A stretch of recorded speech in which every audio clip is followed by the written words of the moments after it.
Anyone who has attended Mass a few times would be familiar with the words, the second reading, a letter from St. Paul to the Romans, or Corinthians, or Philippians, and so on. And there is good reason for that. Within the 27 books of the New Testament, 7 books are St. Paul's: Romans, 1 Corinthians and 2 Corinthians, Galatians, Philippians, 1 Thessalonians, and Philemon. Another 7 books are also likely to have had his hand in them, but the authorship is uncertain.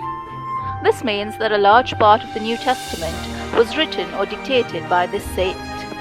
This makes him one of the most important and influential of all the saints. His writings have influenced the growth and development of the Church since the 1st century. Paul is generally considered one of the most important figures of the apostolic age of the Church. He founded several Christian communities in Europe and Asia Minor, and his letters that he wrote to these communities after he left the area are collected in these books. St. Paul was born around the same time as Jesus in a city called Tarsus in the Roman province of Syria. While he was a Roman citizen, he was ethnically Jewish and a devout Jew.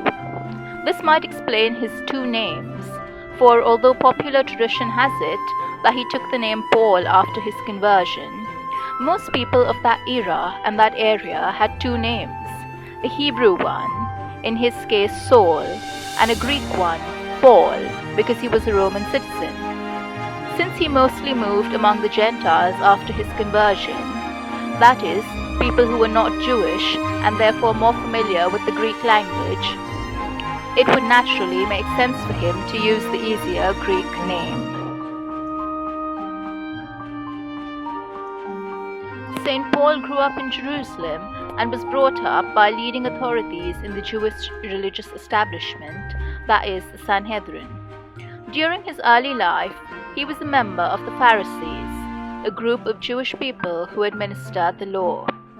Paul participated in the persecution of Christians, including the stoning of St. Stephen, the first martyr. Although there is a legend that speaks of St. Paul being a Roman soldier and being one of those present at the crucifixion, in his daily life he was actually a tent maker.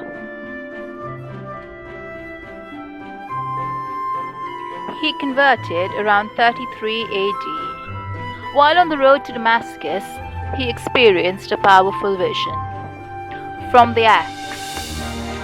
And Saul, as yet breathing out threatenings and slaughter against the disciples of the Lord, went to the high priest and asked of him letters to Damascus, to the synagogues, that if he found any men and women of this way, he might bring them bound to Jerusalem. And as he went on his journey, it came to pass that he drew nigh to Damascus, and suddenly a light from heaven shined round about him. And falling on the ground, he heard a voice saying to him, Saul, Saul, why persecutest thou me? Who said, Who art thou, Lord? And he, I am Jesus whom thou persecutest. It is hard for thee to kick against the goad. And he, trembling and astonished, said, Lord, what wilt thou have me do? And the Lord said to him, Arise and go into the city, and there it shall be told thee what thou must do. Now the men who went in company with him stood amazed, hearing indeed a voice, but seeing no man. And Saul arose from the ground, and when his eyes were opened, he saw nothing. But they, leading him by the hands, brought him to Damascus. And he was there 3 days without sight, and he did neither eat nor drink.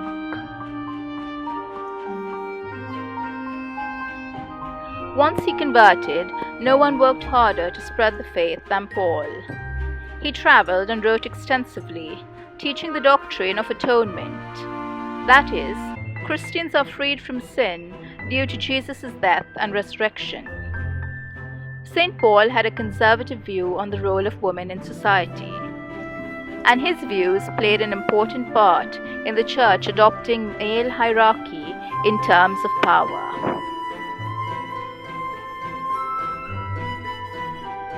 In 57 AD, he was arrested and held in a prison in Caesarea for 2 years, from where he wrote his famous Armor of God letter. Put you on the armor of God, that you may be able to stand against the deceits of the devil. For our wrestling is not against flesh and blood, but against principalities and power, against the rulers of this world of darkness, against the spirits of wickedness in the high places. Therefore, take unto you the armor of God, that you may be able to resist in the evil day, and to stand in all things perfect. Stand therefore, having your loins girt about with truth, and having the breastplate of justice, and your feet shod with the preparation of the gospel of peace.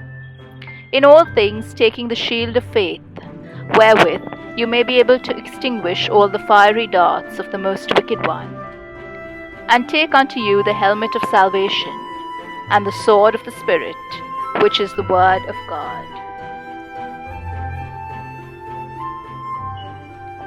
He was eventually released and spent his remaining years writing letters to the early church and acting as a missionary.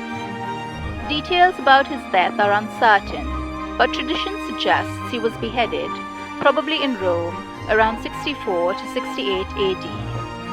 He is believed to have been killed on the orders of the Roman Emperor Nero, sometime after the Great Fire of July 64 AD. A legend has it that he was beheaded on the Via Laurentina.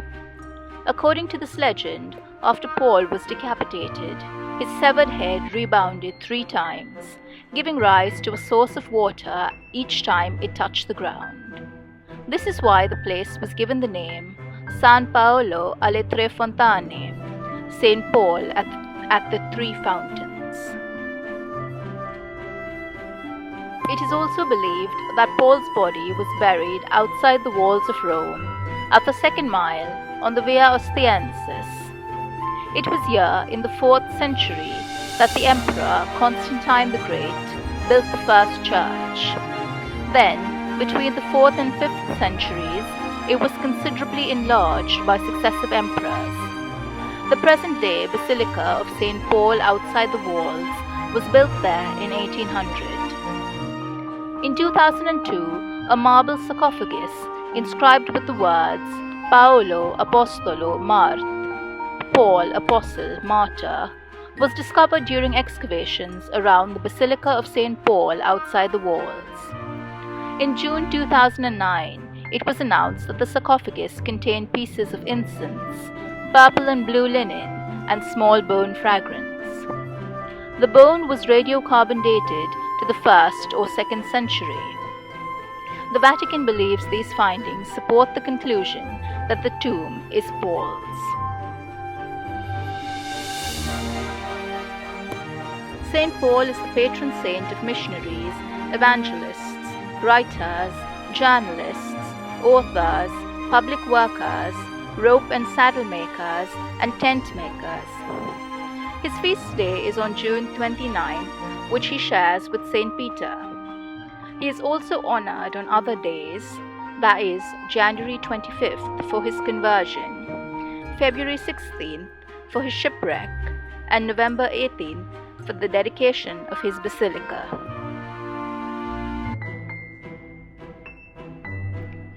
One of the most popular readings for wedding masses comes from a letter from St. Paul to the Corinthians. Love is patient and kind. It is not jealous or conceited or proud. Love is not ill-mannered or selfish or irritable. Love does not keep a record of wrongs. Love is not happy with evil, but is happy with the truth. Love never gives up, and its faith, hope, and patience never fail. Love is eternal. This is the word of the Lord. Thank you so much for watching this video. If you've enjoyed it, do give it a thumbs up. And if you like our channel, please subscribe.